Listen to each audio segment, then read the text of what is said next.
Turma, tivemos agora na comunidade uma dúvida de um membro, onde ele queria fazer um filtro de um repeating group baseado em informações de outro repeating group.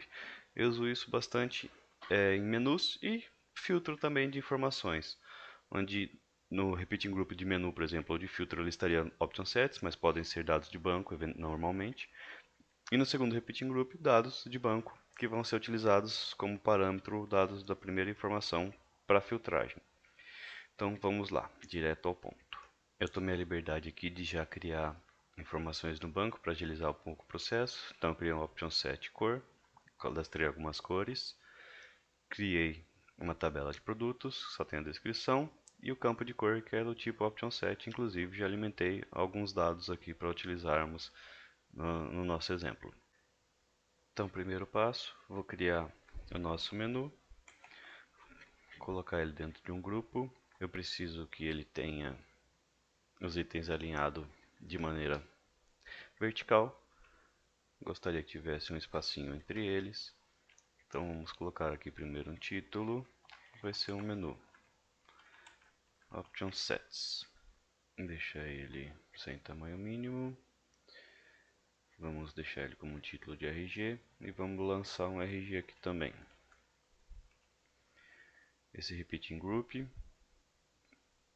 já está aqui no meu estilo que eu gosto. Ele vai ser o meu RG menu. O data source dele são aqueles nossos option sets, então get an option. Já, como só temos um criado por enquanto, ele já trouxe ele, eu quero todas as opções. Já clico aqui para ele ajustar o type of content automaticamente. Ele pode ter diversas linhas, a altura mínima de 20. Eu quero que seja do tipo row, alimentos horizontalmente. Não precisa ter uma largura mínima. Deixa uma altura baixinha também, para não estragar muito o layout. Vou colocar um grupo de fundo, vou chamar ele de célula. É hábito meu, tá? Eu gosto. E vocês vão entender daqui a pouquinho por que eu faço assim. Ele vai facilitar um pouco a vida. Eu preciso que sejam elementos alinhados lateralmente. Coloco um espacinho aqui. Vou jogar aqui um ícone e vou jogar aqui um texto. Esse texto não precisa ter uma altura tão alta, tão grande. Ele pode crescer à vontade. Ele vai ser alinhado ao centro. Esse aqui também vai ser alinhado ao centro. E esse grupo de célula vai ter uma altura mínima pequenininha para elas ficarem mais confortáveis. Esse aqui vai ser o tick do meu filtro, nosso filtro. Então vai começar com uma caixinha em branco, se a pessoa ticar, ele vai ser algo que está passando a ser realizado. Fica comigo que você vai entender. Vai ser fácil. Assim que começar a mexer, você já vai sacar como é que faz. Mas vamos lá. Então aqui eu quero um square em branco. Então nosso célula, o type of content dela, é a célula atual do nosso option set. E esse texto aqui então vai ser parent group display. Só aqui você já vai ver acontecer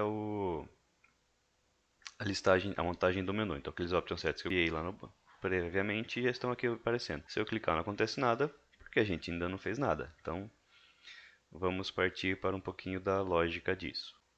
Então uma coisa que eu vou fazer agora é esse repeating group. Eu vou criar nele um custom state.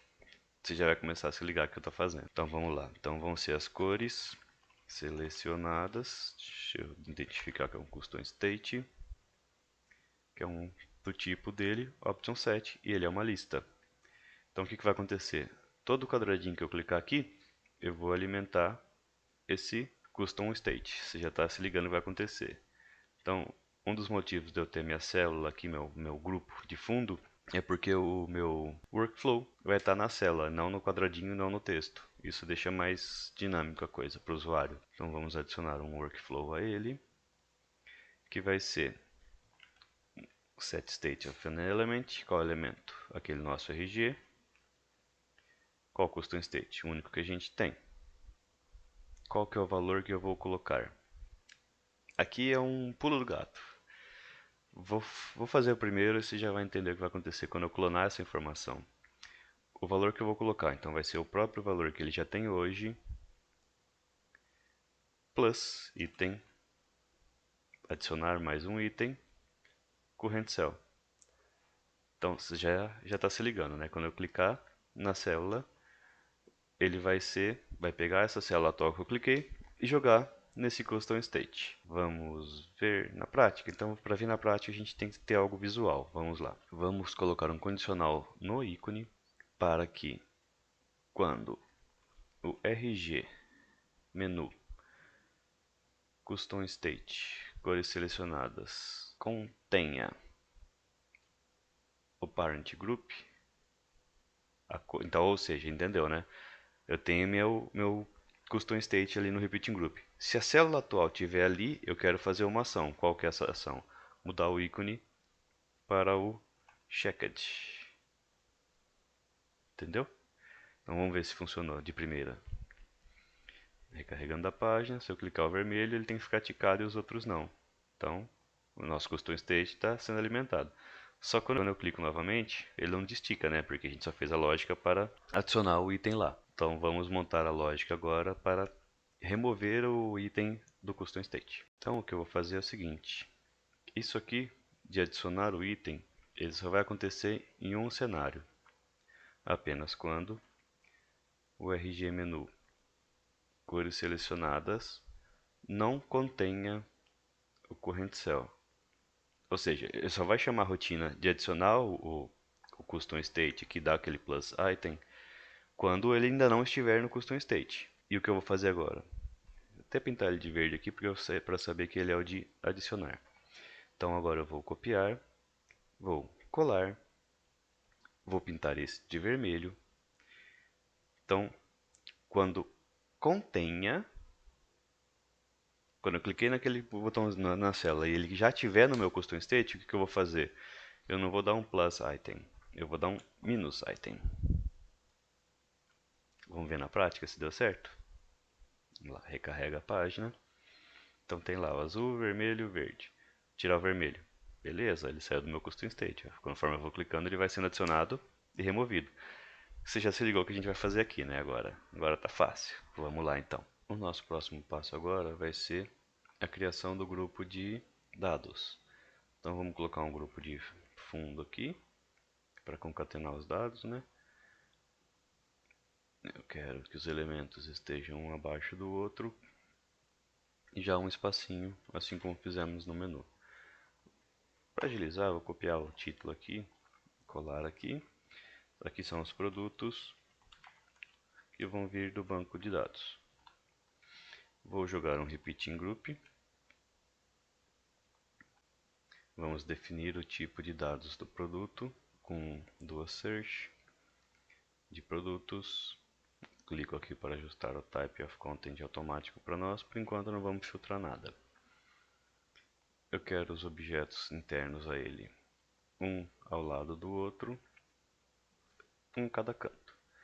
Vou jogar duas informações de texto aqui dentro.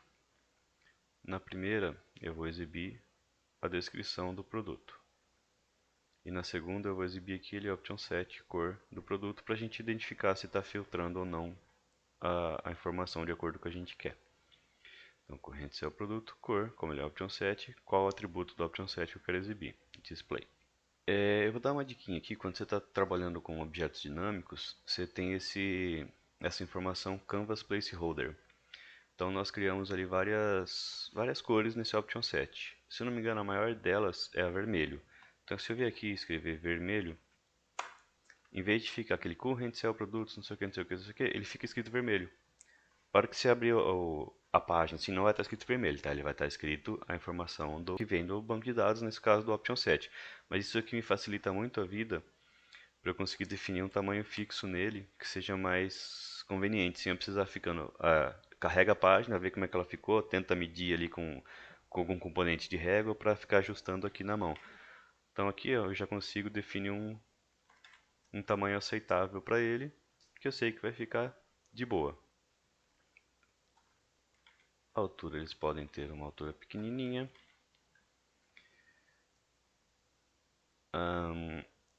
Esse repeating group pode ter mais que 4 linhas. Uma altura aqui de 20 pixels por linha. Então vamos aproveitar e centralizar os objetos horizontalmente para ficar mais bonitinho. E vamos ver como é que está aparecendo isso lá na nossa tela, no nosso aplicativos. Então já temos aqui os produtos, ficou pertinho das coisas, mas tudo bem. Então vamos fazer as filtragens. Então eu quero, quando eu clicar no azul aqui, só exiba o azul. Se eu clicar vermelho, vai ter que exibir os azuis e os vermelhos. Agora está simples, né? Agora você já sabe o que fazer. Então agora o nosso próximo e praticamente último passo, definir o filtro, né? Então eu vou aqui em Search of Products, vou adicionar uma nova constraint, eu estou no Repeating Group todo dado. O que eu vou filtrar? O meu Custom State, no caso aqui é o cor, ele tem que ser is-in, que está em o que? Aquele Custom State que a gente criou lá no Repeating Group. Então, Custom State, cores selecionadas. E ignorar constraints em branco, porque quando eu carregar a página não vai ter ninguém lá no Custom State. Então, eu quero que ela carregue a página, exibindo todas as informações, e quando eu começar a filtrar, ele vai exibir de maneira filtrada as informações. Então, vamos ver lá na prática se deu certo. Recarrego aqui. Está trazendo tudo. Se eu clicar vermelho, só os vermelhos. Se eu clicar preto, os vermelhos e os pretos. Se eu tirar o vermelho, só porque está de preto. Colocar o verde, colocar o azul. Se eu vir aqui filtrar só o marrom, que é algo que eu não cadastrei nada propositalmente, ele vai ficar em branco. Entendeu? Então, espero ter conseguido ajudar vocês, turma. Até a próxima, direto ao ponto.